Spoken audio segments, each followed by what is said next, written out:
Today, we are going to pull back the curtain on the hidden forces that shape almost every single decision you make. We're talking about the architecture of choice. I mean, really think about it.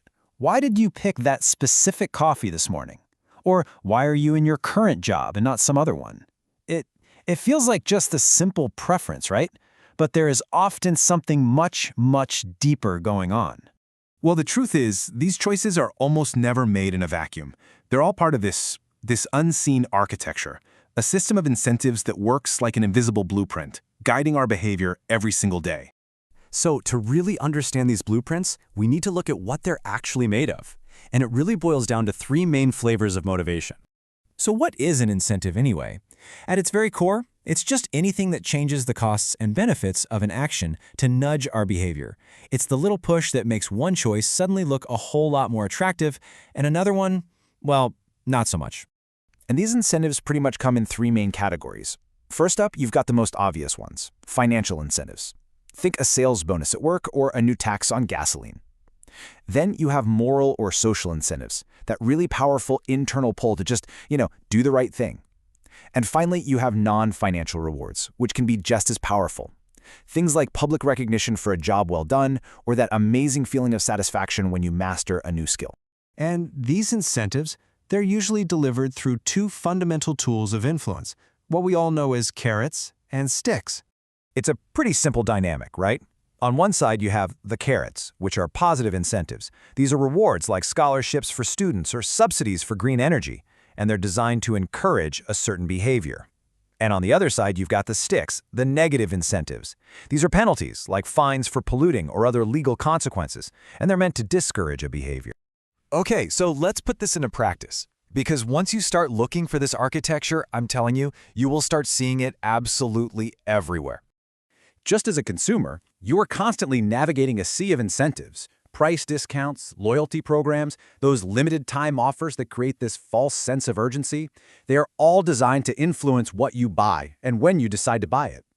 And it's the exact same story at work. A higher wage is, of course, a huge incentive, but so are things like promotions, profit sharing, or even just a flexible schedule. These are all tools used to attract you and to motivate you to do your best work.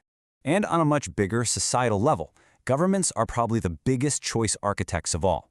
They use sticks, like taxes on cigarettes, to discourage certain behaviors, and carrots, like subsidies for education or renewable energy, to encourage others. This is basically how policy gets translated into real-world action. But here is where the story takes a really critical turn. This architecture, it doesn't always build perfectly. Sometimes, even with the best of intentions, the blueprints are just dangerously flawed. As one of our sources puts it so well, poorly designed incentives can lead to unintended consequences, such as short-termism or unethical behavior. Basically, what that means is, when you offer the wrong reward, people will often find the most direct and sometimes the most damaging path to get it.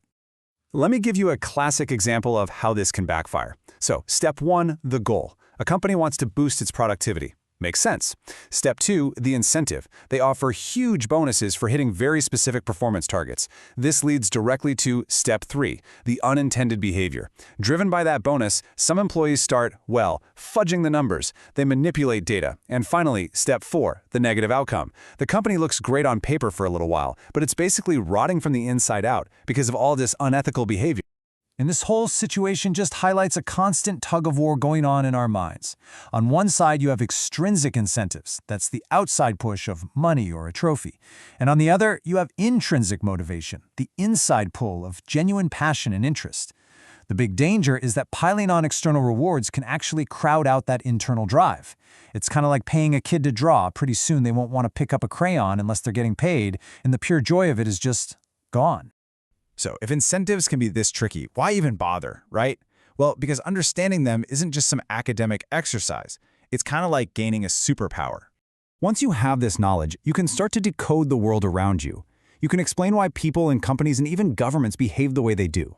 You can get way better at predicting how people will react to new rules or policies.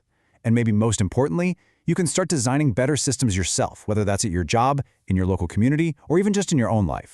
At the end of the day, it all comes down to this. Understanding incentives is like having the blueprints to human behavior. It's the hidden logic that connects a single, tiny choice to a massive, large-scale outcome. So we'll leave you with this question to think about. Now that you can see the architecture, what do you think is the most powerful incentive, financial, social, or moral, that's shaping your life right now?